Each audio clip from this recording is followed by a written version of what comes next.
Hi, and welcome back to ConTinual. Tonight in the panel room, we're going to be talking about one of the most fun topics you can possibly dive into in the writing world. We're going to be talking about intellectual property. So everybody get your coffee because you might need a little bit of the caffeine as this gets heated tonight. But before we dive in and get started, I am your host, Jim Nettles, and tonight we have with us a couple of regular faces here that know a lot about this side of the business. So Stuart, why don't you go ahead and introduce yourself? Hi, everybody. I'm Stuart Jaffe. I'm best known for the Max Porter Paranormal Mysteries, but I write a ton of different series, including the Midnight Mysteries from Falstaff Books, Nathan Kay action thriller fantasy series, and Parallel Society, and tons more. Jenny. Hi, I'm Ginny Koch. I write the Alien Catherine Kitty Cat series for Dog Books, but I also write under a variety of other pen names and in every genre and in every length. And I really have a lot of thoughts about protecting my intellectual property. And Lola. My name is Lola Laracy. I write a lot of short stories, and my debut novel was Trudy Lim's Spaceship Captain Earth Detective. And one day I'll have my second novel finished, except for every time I go back to it, I see something I messed up or I forgot to write something. And so it's just like turned into a ball of ooze. Anyways, but I've also been podcasting since like 2008. I kind of stopped recently because a lot of stuff, but I've been podcasting a lot. And my music podcast, there's something that happened regarding intellectual property that still, it's been 12 years and I'm still like, so yeah, I got a lot to say. So just to kind of set the baseline for everybody coming in, intellectual property, IP, whatever we want to call it, is really all about that product of the mind. And when we talk about the product of the mind, we can't really protect ideas. What we protect is how we execute on those ideas. If we were all protecting our ideas, then as writers, none of us would get anything done because we'd be stepping on somebody else's idea that's the exact same thing, but we wouldn't do it the same way.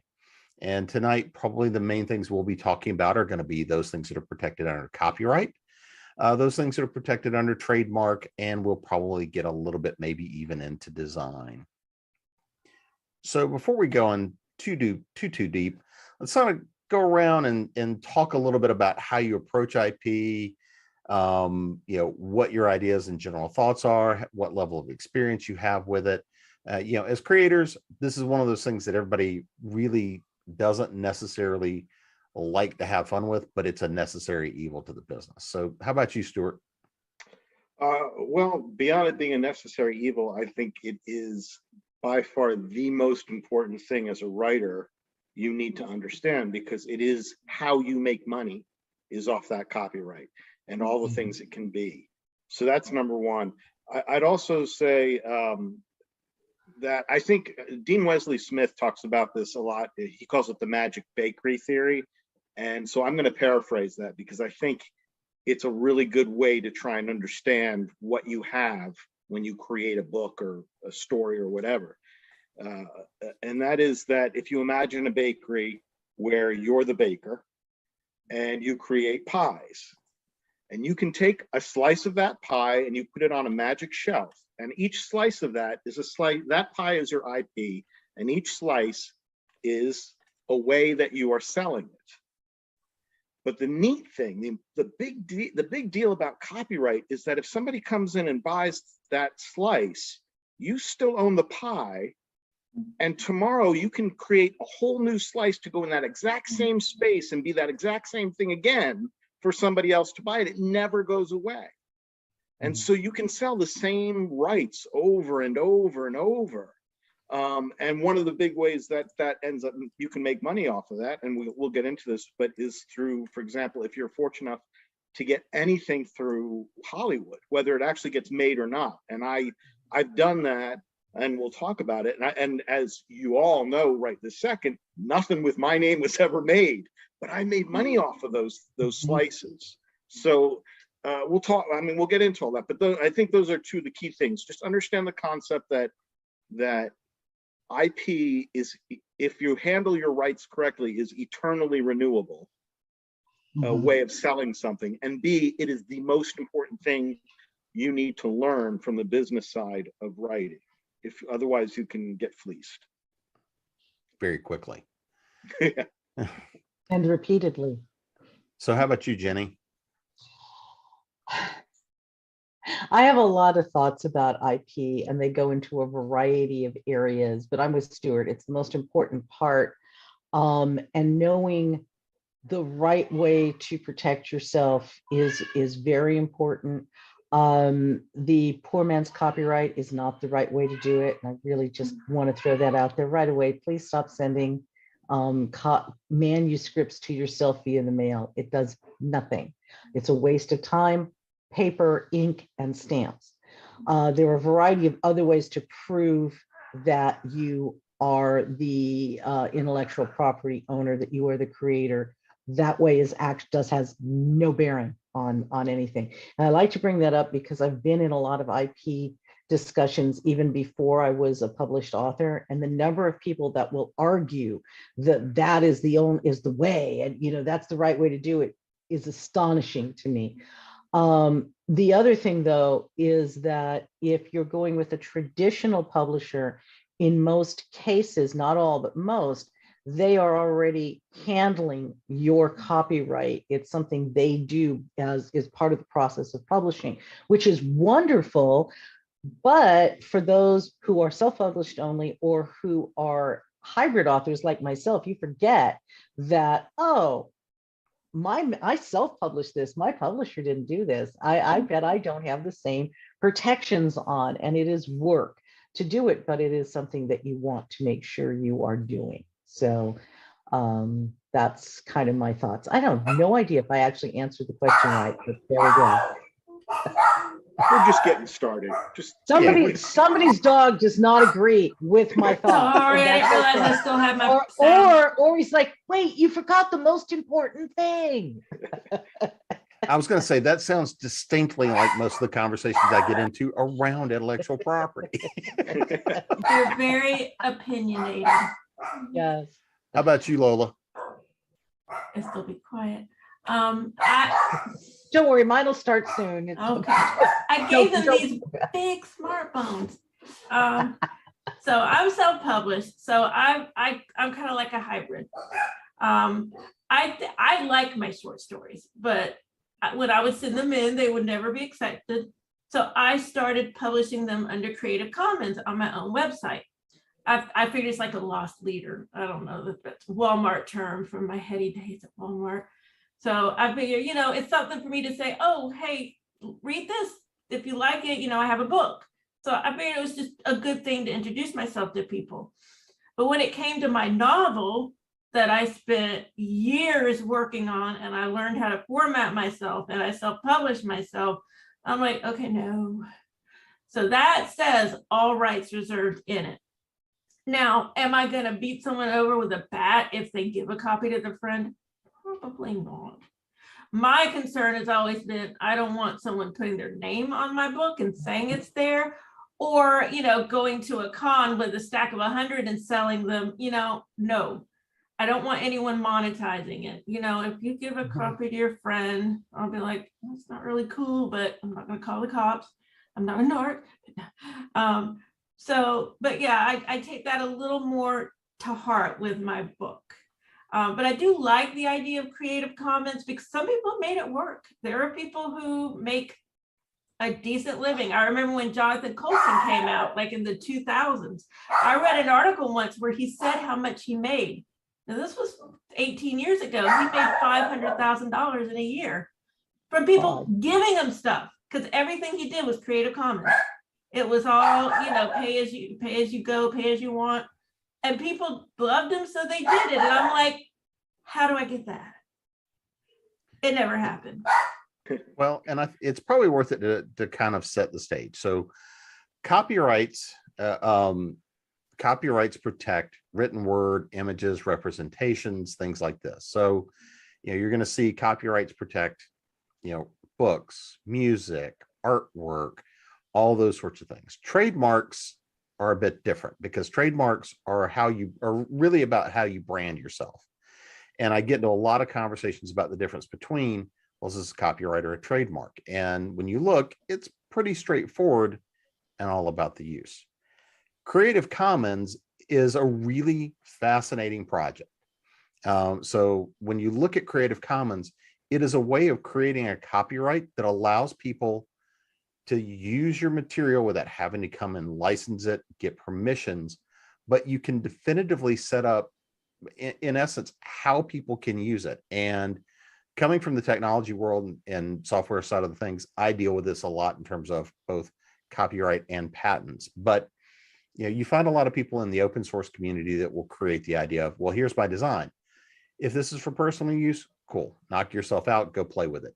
If it is for, I'm testing it out, knock yourself out, go play with it. If it is, I'm going to go make money from it, then you'd best be licensing it.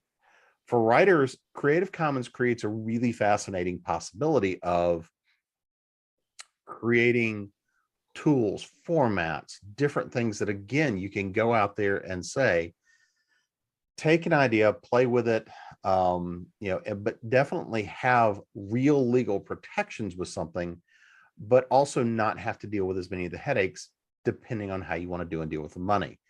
And the cases with Creative Commons, and especially with indie publishing industries, has changed a lot over the last number of years because Creative Commons has become a lot more popular. And one of the most famous quotes, oh, you got something, Stuart? Well, go on. Just finish your thought there. One of the things that really came out, and we can sort of attribute some of the idea of Creative Commons, and I'm going to actually break down and read a quote because if I don't, I always screw it up. We all hear there's a famous old quote that goes and says, information wants to be free. And that's only part of the story. When I teach intellectual property classes, this is one of the first things I pull up and talk about. I've written a lot of things about this. But the actual original quote goes back to a conversation between Stuart Brand and Steve Wozniak, names you might have heard of. And they were hanging out at a hackers conference in the early 80s. And it was recorded as being said, on one hand, information wants to be expensive because it's so valuable. The right information in the right place just changes your life. On the other hand, information wants to be free because the cost of getting it out is getting lower and lower all the time. So you always have these two fighting against each other. And that really sums up a lot of intellectual property.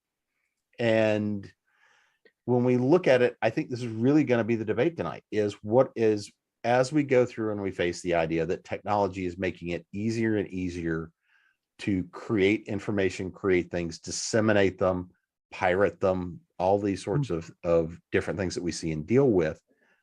We're also going to talk a little bit probably about how law is not necessarily caught up with copyright and some of these sorts of ideas. But Pirates should burn. I think what I was going to say, and I'll let you finish that, was simply so we're all to get some like copyright 101 stuff out of the way. It's important for everybody to understand that now, but I forget what year the law changed, but basically the law is that basically anything you write, the second you write it, it's already under copyright in your name. That's so if the reason you register a book with the government is because if somebody takes my book, puts their name on it and starts selling it, if I don't have it registered, I can sue them and get them to stop. And if I prove that I've written it before them, it would get them to stop. But I won't be able to get any monetary, I won't be able to get any losses. Or it'll be much, much more difficult. If I'm registered, if I actually have proof, that the copyright through the government, then I have a legal standing that gives me more options and more chances of making a monetary success out of it. Well, and actually, if you don't have the registered copyright now, you pretty much, you even have a problem getting a cease and desist because it's a he said, she said scenario. Right. You'd still have to have some kind of proof that you can't just say I wrote it, but right. Assuming you have some kind of. Right. And the poor man's copyright does not stand up in court. No. And it never has, and it's never The- gonna. The other thing I think that's really important to understand is it is easy for books, for a book that you wrote yourself, not with somebody else, there's nobody else involved. It's extremely easy to get copyright. You can do it from your home. You go online to the copyright website, and the website's a bit clunky because it's designed to run on just about any computer, no matter how old. As of last, I think it's cost $45. It used to be 35. I think they moved it up. No, I think it's up to 60 now. No, so here's something. So don't click on just Yeah, I get a know. copyright. If you go in through their menus a bit, you'll find you can copyright just a single work, and that's cheaper. It's the same copyright. It's same protection. It's just you're copywriting just one book at a time, and it costs you only $45. I was thinking as of January 1, it went up again, but I could be wrong. No, it's 45 because I just recently did it. But anyway, whatever it is, it's relative to the expense you'll have getting a book in shape to go online. It's one of the most minor things. It takes a few minutes, you upload it, and then you wait, and depending on the time of year and how busy they are, sometimes it's a month, sometimes it's 3 months, but eventually you get a little thing in the mail, little letter, and it's your certificate, and you're set, and that's it. Mhm. So do it. That costs, I mean, next to nothing, and there's just no reason not to do it. And there's a lot of reasons to do it. Absolutely. Okay, let's pretend that I didn't know you did that officially through the government. I mean, of course I knew because like I know everything, but let's pretend I didn't know.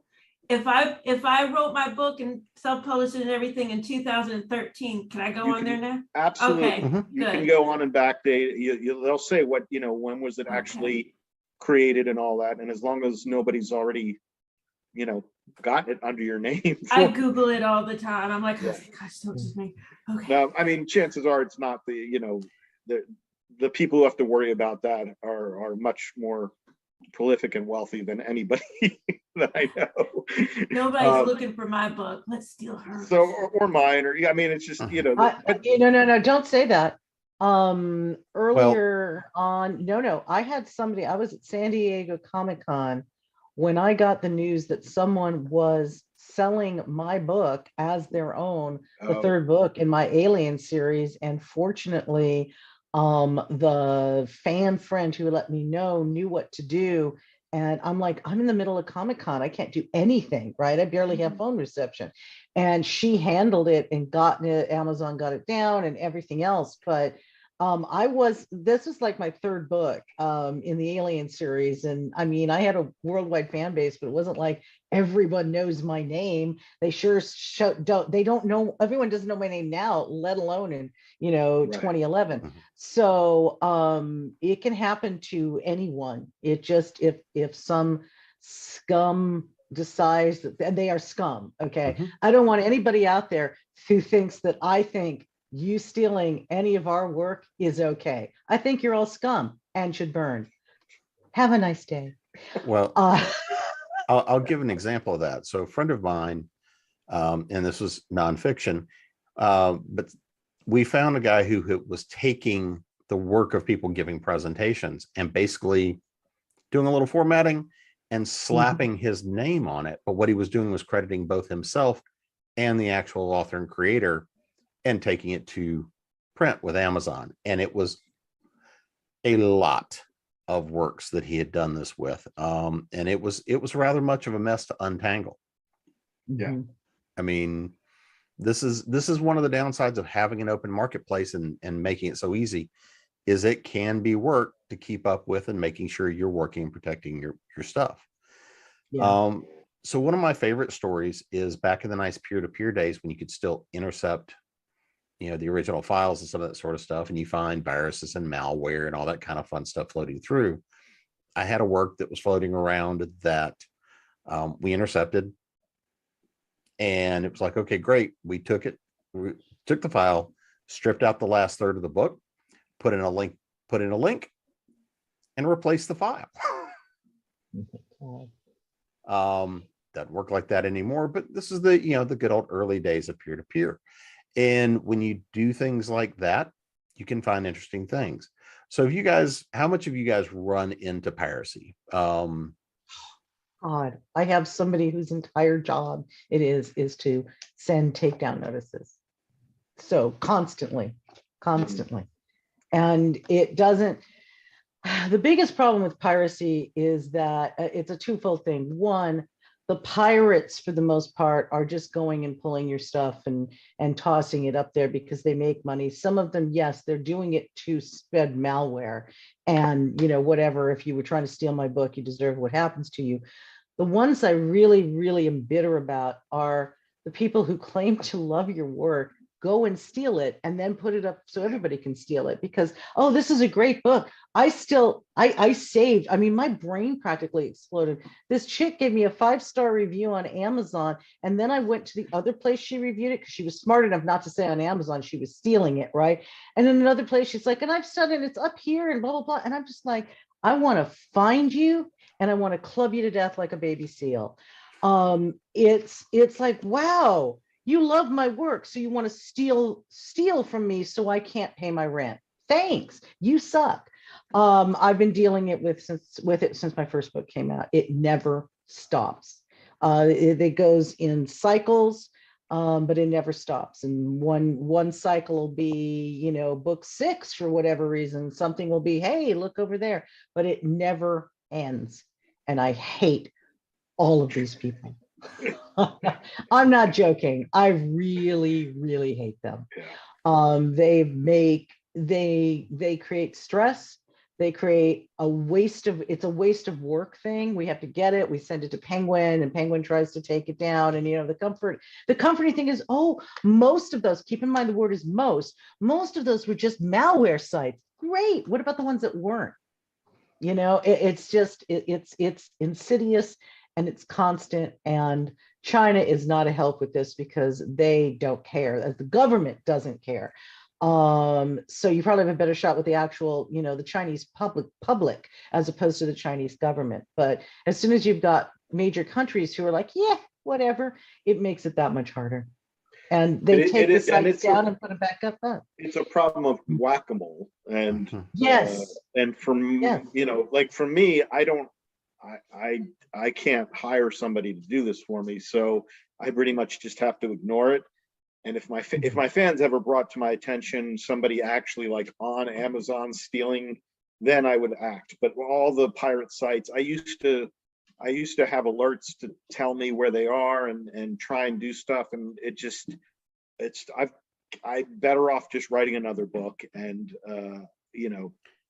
doing my best to get legitimate fans to actually pay me so I can keep writing, and thankfully they do. But what I resent with piracy now, back in the days of Napster, I used to do it, but I would do it with stuff that you couldn't find, like, oh, there's somebody in a coffee shop who made a version of Heat of the Moment, true story, and I'm like, oh, and now it's on a hard drive somewhere and I don't know where, and I'll never hear it again, and that makes me sad. So I would do stuff with stuff I couldn't get. Now I know people, and this makes me so mad. They say, oh, I'll never pay for media. I'll never pay anything. Why should I get it free? And I tell them, how are those people going to be able to make media if they can make money? I mean, if they can't, they need a job. They need to feed their children. They need the children to go to school. They need a place to live. Not to mention some of them want profit, but even just the basics, they need a job. And the commercials, if we're at TV, this comes up with TV and movies a lot, they need you to watch the commercials. I'll sit there and I'll watch the freaking commercials. I'm not going to buy the stuff, but I'll watch it.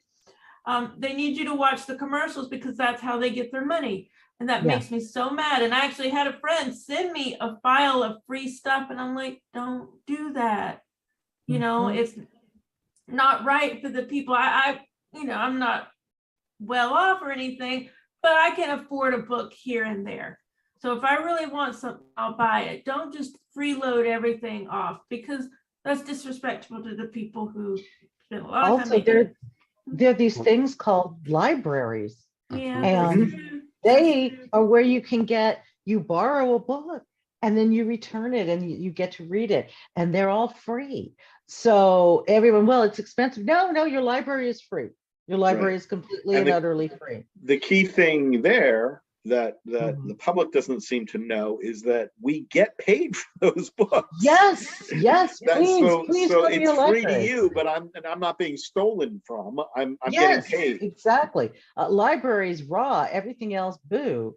Yeah. So yeah, no, and the whole I really, every time someone says it to me, I just really want to go, okay, where do you work? Great, what do you do? Great, I'm just going to come in and just take something from you because it doesn't matter, right? Oh, well, oh, so you're Mhm. just a thief. Okay, And I gotcha. You're a thief. And I Everything think should this, be free.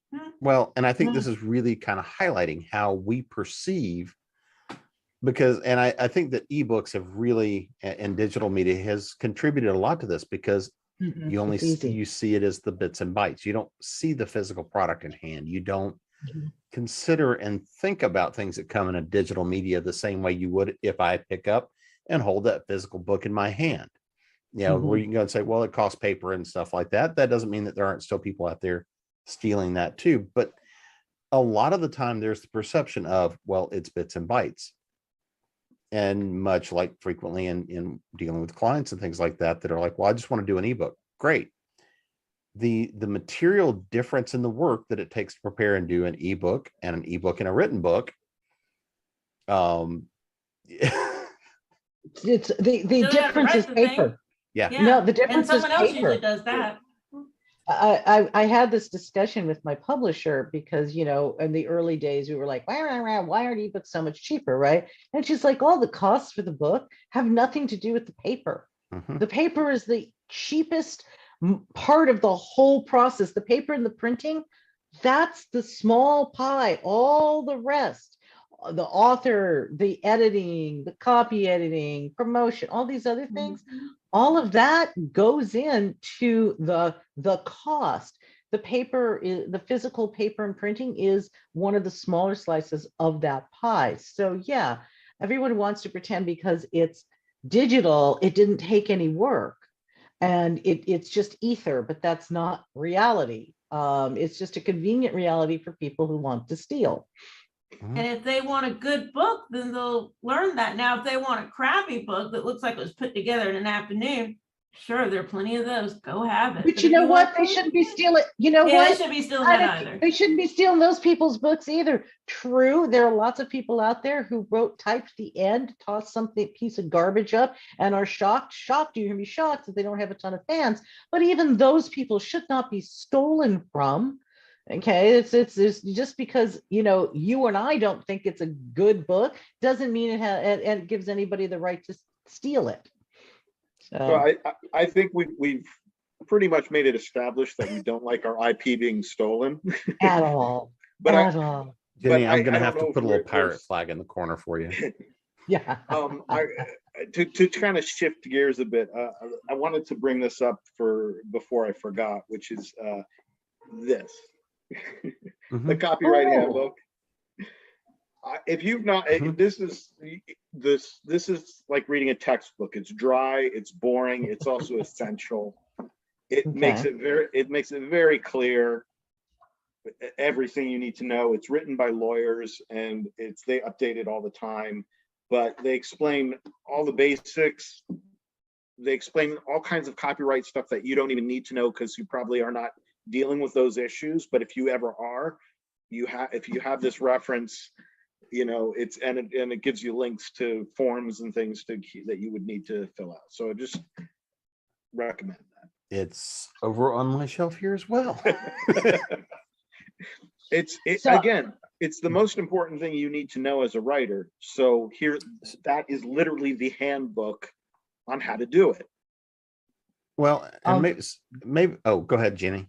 Well, I was going to say one of the things that I want to in light of Sue say before I forget, you need to read your contracts when you have them, because too many people allow their intellectual property to be stolen legally by their publishers.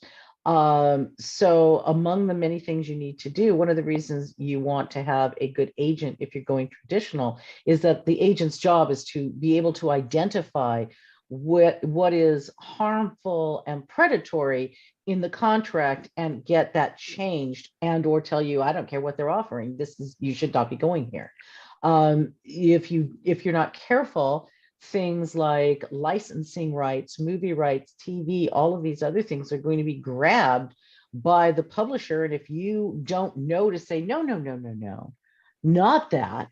And in some cases, especially when you're a first-time author, they will not give you audio rights. It took years of fighting for me to get the audio rights back to the Alien series. And you know, people ask, well, why don't you have it out in audio? It's like, because that fight was exhausting, and now we have to gird our loins for going forth to see if there's anything, if we're going to do it ourselves, et cetera, et cetera. So but that was a trade-off I had to make in order to get bought, but I kept all the other rights, all visual, gaming, everything else. And if you don't do that, what happens when Hollywood comes calling is you don't have anything.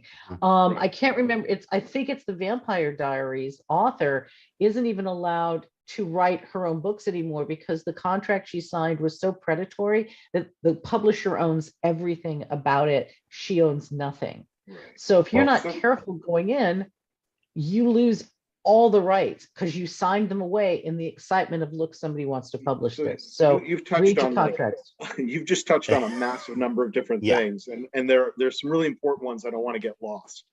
One is that in a good contract, in a non-predatory contract, we say you sold the rights, but you're not selling the rights. Licensing. You're licensing the rights.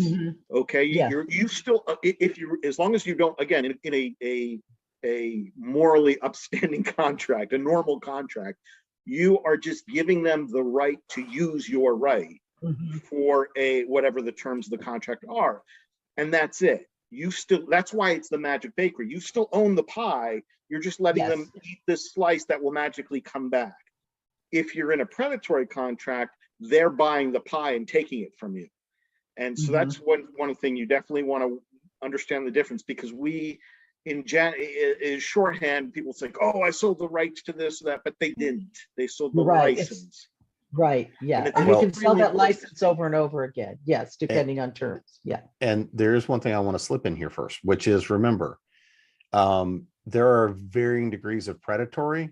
But you know, when you're looking at it, remember, if someone says, hi, write me a check, I'm your publisher, the answer is run. They're not a publisher. Right. If somebody is saying, write me a check, and I cannot tell you how frequently I've had people come to me, not an attorney, however, occasionally I've had to play one on TV, where somebody goes, and I had it happen again a couple of weeks ago, where somebody comes and says, yeah, my publisher says I'm out of hours or something along those lines. You take a look. I actually had somebody again, took a look at the contract. I'm like, yeah, walk away. Well, what do you mean walk away? I'm like, you don't own the book anymore. You have paid for the privilege of giving them ownership of your book. They didn't license it. They own it. You don't own it. What do you mean? I'm going to sue. Good luck. You signed the contract. You signed a bad contract, and go write the next book. Right. And so, Jenny mentioned having an agent, and a good agent can do that. Something I will add to that is that the preface, the key word in what I just said was good, a good agent. Yes. Okay. There is no licensing to become an agent that anybody we're all agents now. So while it's good to have an agent to look over those things, even with a good agent, if you're looking at any kind of deal, it's worth spending the money for an IP lawyer who's an actual lawyer, because an agent is not a lawyer. Some agents are lawyers, but most agents are not. Right. They're familiar with book contracts, but that doesn't mean they legally know what will hold up in court. And so even if you are with, the top agent, whoever that happens to be in a given year, I would still pay the money for an IP lawyer. And if you have no agent, definitely get an IP lawyer. Absolutely. And read the damn contract. I don't Yes. care if your agent has looked at it. I don't care if an IP attorney has also looked at it. If you don't look at it and read every frickin' word, as boring and as comma filled as those will be, and as a million and one clauses, but if you don't do that, then what you are doing is saying you're going to give the ownership and the rights to whoever just handled it right. You need to have read it so you are aware of what it is you're agreeing to, because once you sign it, now you're stuck. Period. And don't be afraid to ask questions. Nobody expects you to understand what you're reading. In fact, if you're dealing with a predatory situation, they're hoping you don't understand it and you'll sign it anyway. So look into it, read it. And the other thing is, no contract, no matter what the publisher says, no contract is written in stone until you sign it. You can change anything, and you can make it say anything. If it's going to hold up in court, it has to say something legal. It can't say something illegal. But other than that, you can do anything. So, and that brings back to one of the other points I wanted to bring up, which is we throw out a lot of terms: audiobook rights, movie rights, this right, that right. Something that's clear to know is that the rights, there are no official terms for rights. There are ones that we all agree on. So we understand audiobook rights, but you can cut that pie up any way you want. So for example, I can sell the ebook rights, the paperback rights, the hardcover rights, the book club hardcover rights, these special edition gold leaf hardcover. I can make up any time, if there's somebody willing to pay for it and I want to split it up, I can do that. So I could sit there, but obviously the more I try to hold to myself, the more I'm going to have to negotiate with whoever I'm working with. An example is, and you can do all kinds of things with them, including time limits. So this is what I did with Falstaff. Falstaff is a very easy publisher to work with because it's begun by writers, so they know what they have sympathy for your side of it. And they wanted the print rights, all print rights and the ebook rights. And I said, you don't want the audiobook rights? And he looked at me, and the publisher knows I do a lot of my own audiobooks. He said, I assume you wanted them yourself. And I said, well, I do. I said, but I'm happy to let you have them for a set period of time to see if you can do anything with them. Because if I can get somebody else to do, that's less work for me. And if not, then the rights automatically revert to me. So we agreed on a time period, and that got signed in. And he was able to sell them. So we made a bunch of money before the book ever came out, and that worked out great. But had it not sold, I'd have the rights back. I wouldn't have had to fight for them. You can do whatever your imagination comes up with in terms of the type of right you want to sell to a publisher, and know that, you just have to decide where you draw the line in the sand. Because obviously, especially a major publisher, they want everything. And they're not gonna, they don't see a reason to bend at all, because they don't care. Well, especially the newer the author, the less they're going to bend for you. I mean, there was no way I could get fancy with the Alien series with anything that related to the book, right? So all the print, physical and they licensed the rights to that, and audiobooks, but I got to keep everything else, which was, I felt, especially for the first book, that was big. Okay, there was no real pushback on that. Especially because now it's very common to see in traditional, in any contracts, a lot of times a rights grab where they basically just take they want the license to everything. Oh, it was in the boilerplate. My agent and I were just like, nope. And they've started there. They started because they got burned when the ebooks came out. They've now started putting in these clauses that say, all rights, including formats that don't exist yet. And I wouldn't, I would not sign that. I would say no. For me, I'm like, and I'm even if I had a major publisher say we want the audiobooks, I would say the same thing. That's great, you can have them, but there's a set date where if you haven't done anything, they come back to me. I'm happy. I want the publisher to exploit everything.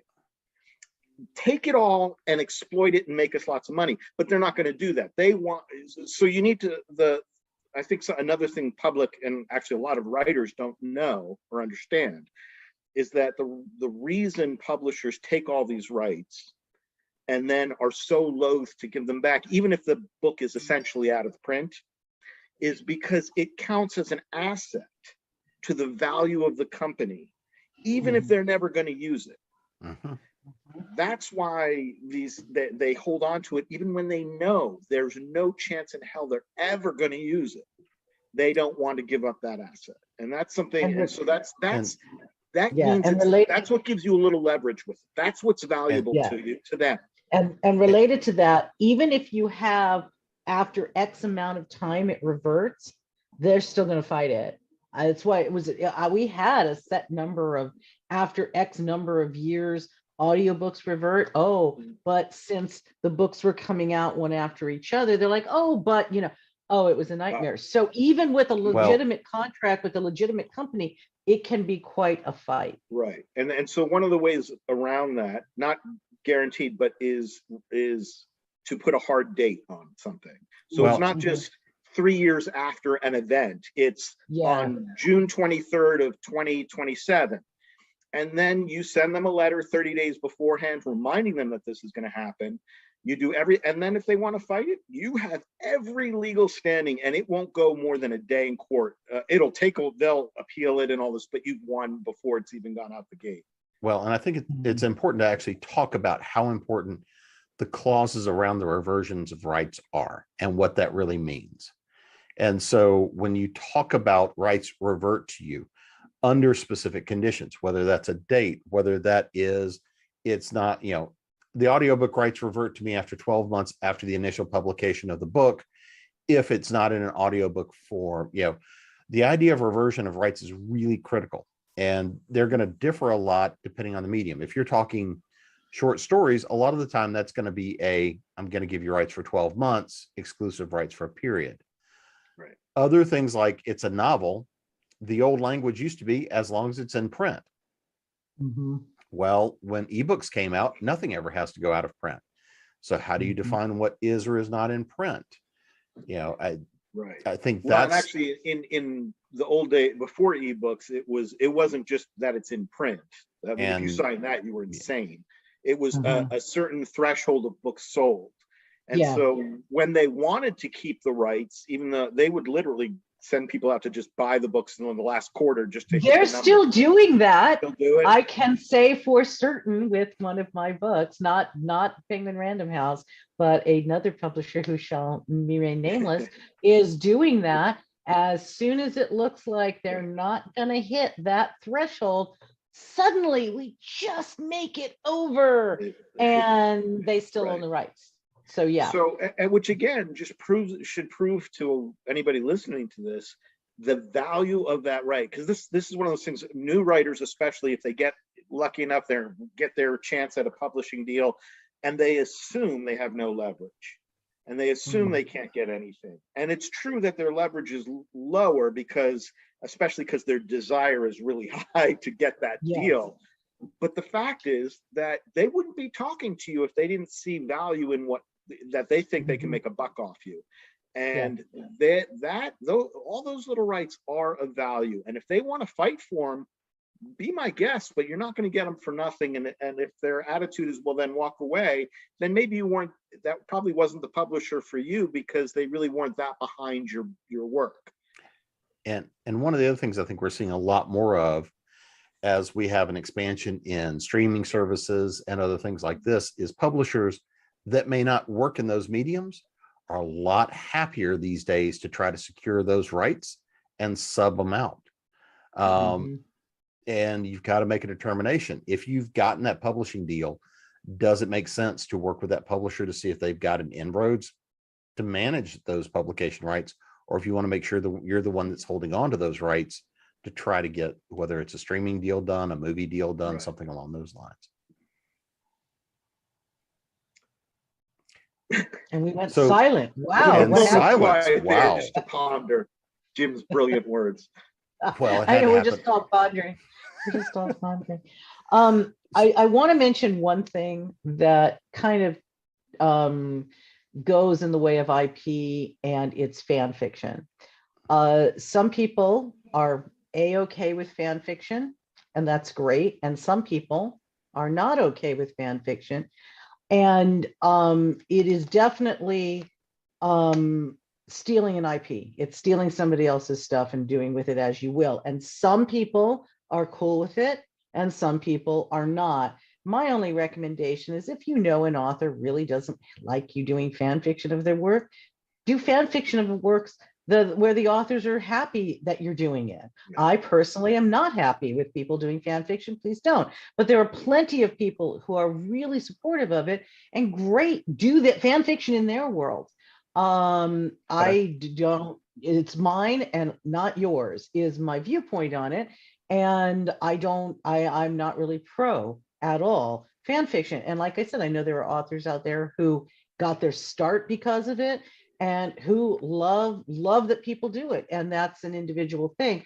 But there's also a point where if you're not careful, certain institutions will sue if you have trod too far over the line. And I know Viacom is the really easy example with Star Trek.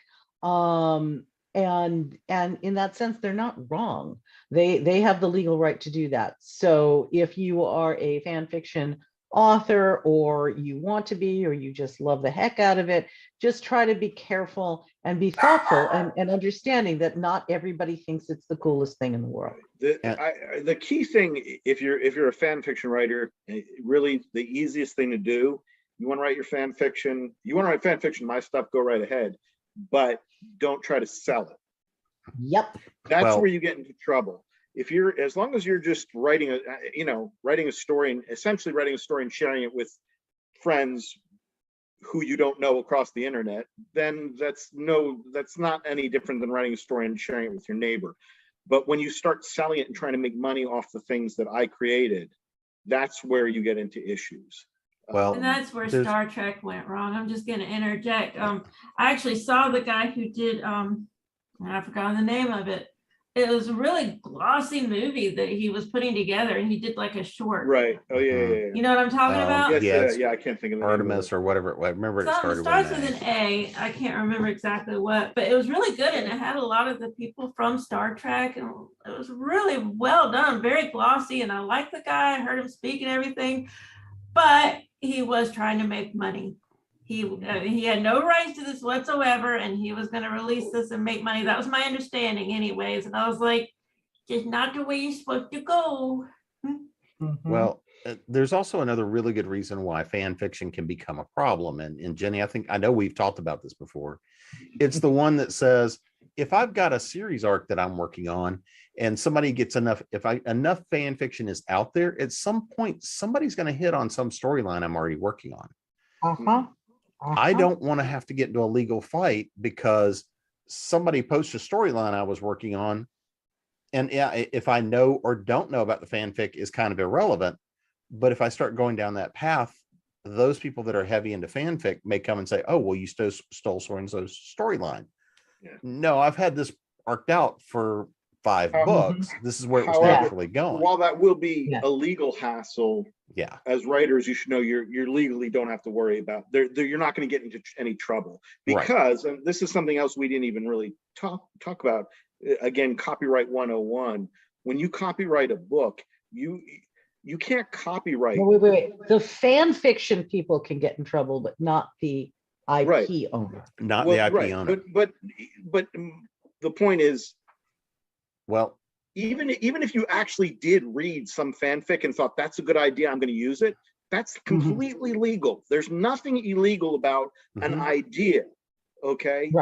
Any idea, because we've all written the same ideas over and over. What you're copywriting is an expression of that idea. This is why I can write a vampire story, right? Vampires, I didn't create vampires. I didn't create the rules of vampires.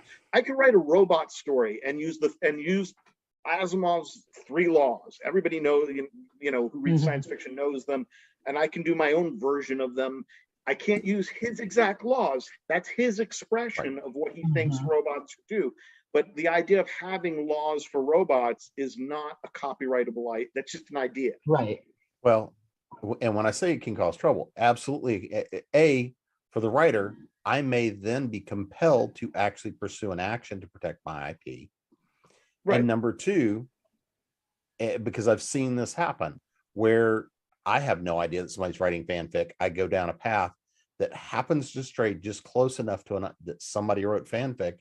And the next thing is you have fans going out there and talking about how you poached on the fanfic. I've seen it happen, and it's Yep. Oh, there's definitely, yeah. I just meant from a copyright from a legal legal IP standpoint, no, you're fine. you're okay. There's all kinds of other headaches that can happen. Right. Absolutely. And- I don't know. I see fanfic like in the same way I look at piracy, which is that it's whack-a-mole. I can't stop it. So I don't have the resources to stop it. You know, Paramount, who owns Star Trek, they have the resources. Yeah, Viacom owns to- Paramount. The Viacom definitely, yeah. They have the, But, the, I re- mean- the resources, but Yeah, but that's what I'm saying. I mean, it's just to anybody who is writing fan fiction, just don't do it for authors who are blatantly saying, every time it comes up, don't do it with my work. And people will argue with me. Other authors will argue with me, like, well, what is this? I'm like, I don't care. I don't care why you think it's okay. I don't think it's okay. So don't do it with mine. Yes, do it with theirs. They want it. And someone else was like, well, they'll buy more of my books. Fabulous. Because I don't want them doing fan fiction of mine. Mhm. There we go. It's File- easy. You win. Just File the don't. serial numbers off and change the names to protect the guilty. Yeah, do it. it worked for Yes, E.L. if you James. want to do it, well, no, I will be honest. I really wanted, Stephanie should have sued. But because there was very little filing. I don't know if they made a deal or she just decided, I'm going to rise above. She's a better woman than I am because I would never have risen above that. But yeah, so that's the example of, made good, I guess. Yeah. And in her case, I don't know her at all, so I can't say why she chose not to sue, but I could certainly see an argument being she'd already made millions herself. She's comfortable. Does she really want to deal with that headache? What's it going to do? It's not going to, it's not going to do any good for her. So, but yeah, anyway. One thing I wanted to spend a few minutes talking about is because now that we as authors spend a lot of time on social media in a digital world, there's a lot of things we have to do for promotion. And Lola, I think this is going to go to kind of the podcast issue you've had. And I suspect it's related to a number of years ago. There were a lot of podcasts out there that were using popular music as intro music, as bumpers and stuff like that. And this was fairly early in the days of podcasting. I have a friend of mine who had to go strip hundreds of shows, pull them all down, strip the music to go put those back out there. We're now more aware, but I mean, again, a lot of the time we'll see memes floating around because it's got,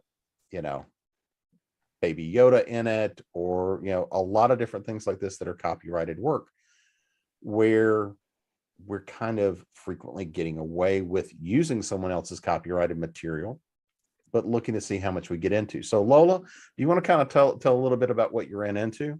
Well, I'm actually on the opposite end of the spectrum because I was a podcaster and I was using music, but I liked independent music, and they were, small outfits generally.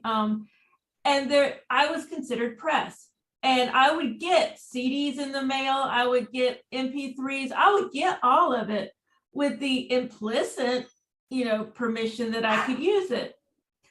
Well, there was also a gray area. So, I mean, I could never really complain because they did have absolute right, whatever. But there's also a gray area where if you see it on someone else's site, they got it as a promotion, you just put a link to it on your site and like, hey, look, here's this that I found over here, .mp3 that they got. And that was always commonly acceptable.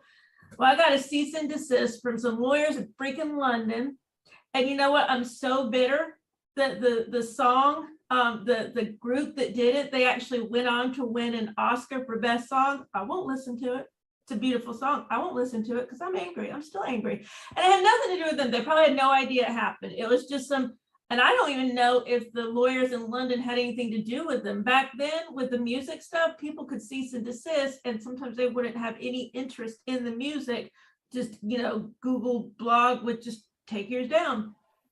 So I actually wrote to the American publicist, and he said, I'm so sorry that happened. That shouldn't happen. Of course, you could use it because it's already on. It was Minneapolis Public Radio. It's already on their site. And I wasn't like putting it on my own site. I was just linking to it saying, hey, go to NPR. They got this cool thing.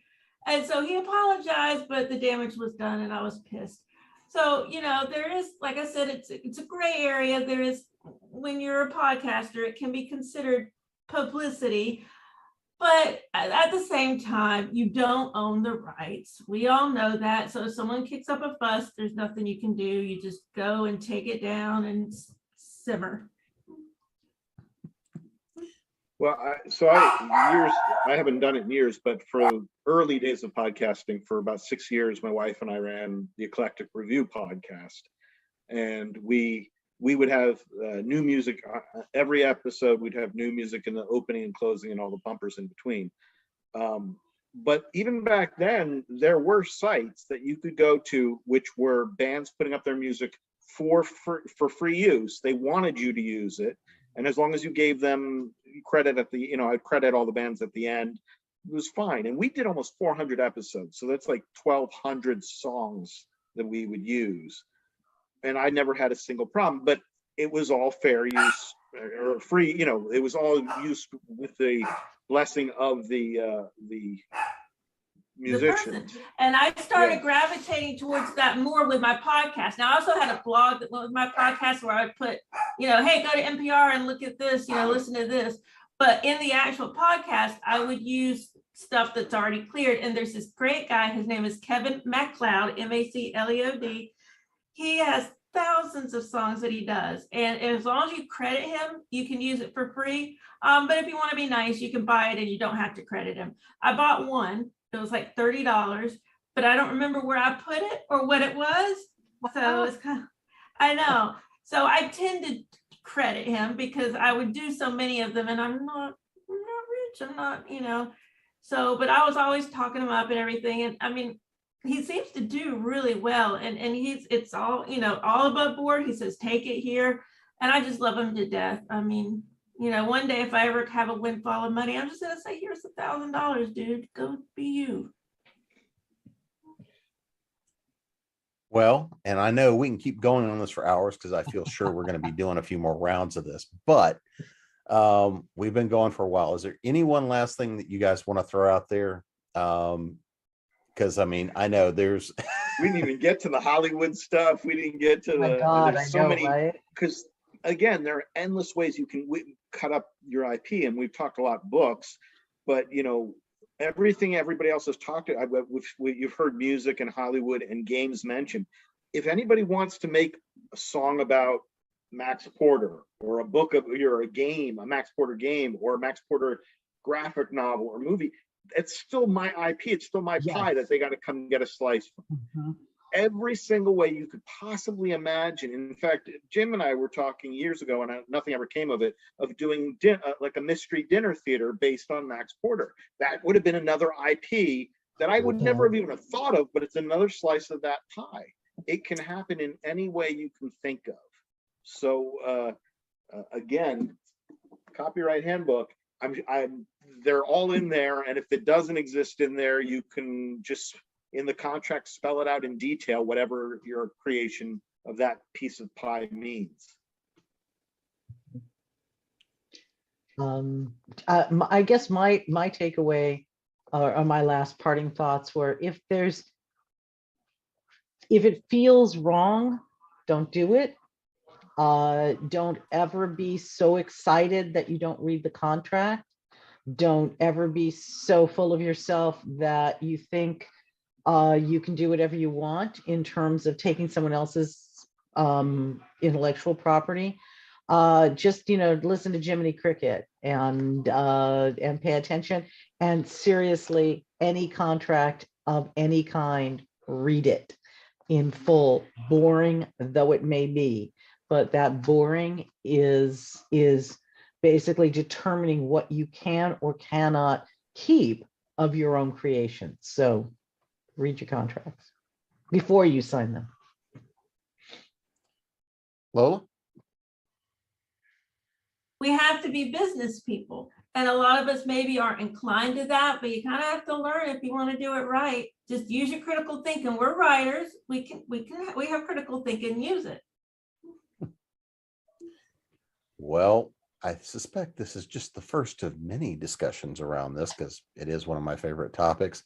But before we get out of here, and if remember, this is copyright 2022 for ConTinual Convention. Let everybody know, where can we find you? Social media, websites, all, where can we come get some books, all that kind of good stuff. So Stuart. StuartJaffe.com. You can get my books everywhere: Amazon, Barnes and Noble, Apple, Kobo, all of that. I'm on Facebook more than any other. I mean, I am on Twitter and stuff, but mostly on Facebook. And I now have a Facebook group called Stuart Jaffe's Madhouse, so you can come and click to be invited into that, and we'll be happy to have you. I haven't gotten an invitation. Jenny.